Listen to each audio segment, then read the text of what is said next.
Good morning, everybody, and welcome to St. John United Church of Christ. I'm Pastor Jana Myers, and I am so grateful that you are here. So grateful that you are ready again to ask yourself some hard questions, to find some place for contemplation and reflection, and to do the work even 10 minutes a week of faith formation. So thank you so much for joining me this morning. This morning, we have another Sunday school reflection from the UCC Still Speaking Writers Group. You know that we are big fans of them here. And so this morning, we have a lesson that you can find right at the bottom of your screen. There is a link as well as a QR code, and it will take you over to ucc.org, where you will find this lesson called Stranger Blessings by the Reverend Liz Miller. She is new to us, and she published this back on April 23rd on our website, and it is a really fun and a good story for reflection this morning. So use that link to take you on over if you'd like to read along or check it out later, or just listen along as we hear Liz Miller's reflection. She's chosen as focus verse Luke 14, verses 12 through 14. Then Jesus turned to the host. The next time you put on a dinner, don't just invite your friends and family and rich neighbors, the kind of people who will return the favor. Invite some people who never get invited out, the misfits from the wrong side of the track. You'll be and experience a blessing. She writes, a man fell asleep on my front lawn. At least I hoped he was asleep. I had just walked outside to see if the mail had come, and while a glance told me the mailbox was still empty, it was more difficult to tell if the man was still breathing. This was April 2020, the height of the COVID-19 lockdown. My home felt like the only safe place left on earth. An illusion now burst by a stranger stretched out on his side under my towering pine tree. Following my anxiety and breaking the rules of social distancing, I approached him, asking, "Sir, are you okay?" The man murmured and came to life. "Oh, I'm sorry. I got tired and I didn't mean to fall asleep here." Relief startled me out of my unease. We talked, exchanged stories, and he accepted my offer of food and water. He looked through the hastily prepared bag and in gratitude gave me his own offering, a hug. It was the last hug I shared outside my house for almost a year. The food I offered likely only lasted a day or two, but the powerful feeling of physically connecting with someone I didn't know stayed with me still. There are many ways this story could have gone, and I'm thankful that both of us accepted the invitation to connect and offer what we were able.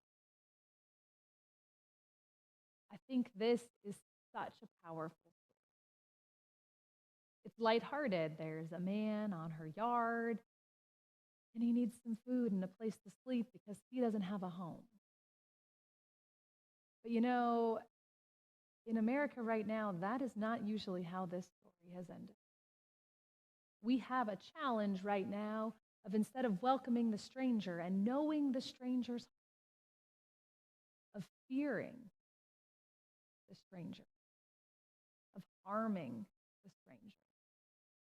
We have a challenge right now of realizing that there is fear in the place where maybe there should be patience. It doesn't take a lot of work to look at the news and wonder what is going on in our country when so many strangers are harmed or killed for no other reason than making an accident, being in the wrong place, confusing an address, a door, or a car. It's hard to see these actions of common mistake and accident, as things that should be so feared that we should harm or kill another person. And yet that is what is so common right now. This story, as she writes, there are many ways this story could have gone. The reason why it is powerful and exceptional is because of the fact that it is so ordinary. That someone needed food and she gave it to them. She didn't know them, they didn't know her, and on everyone went. It did not become, as the word is so often used, an altercation. Instead, it was just a situation.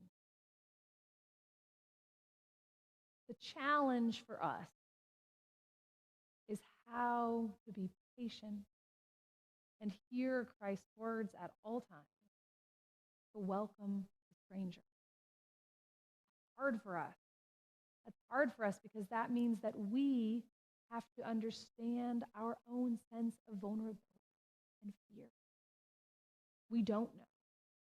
We don't know what will happen next. We don't know who someone is. We don't know what their situation is.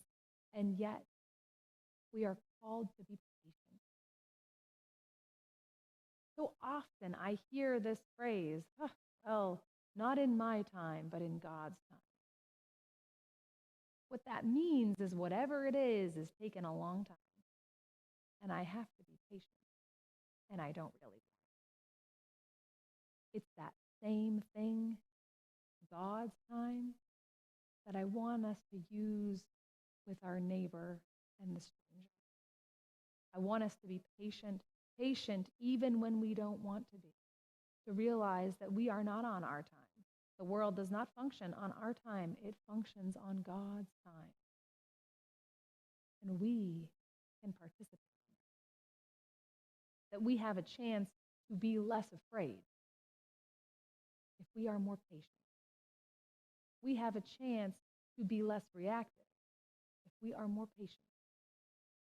We have a chance to be more loving, more understanding, more caring, more living if we are more patient.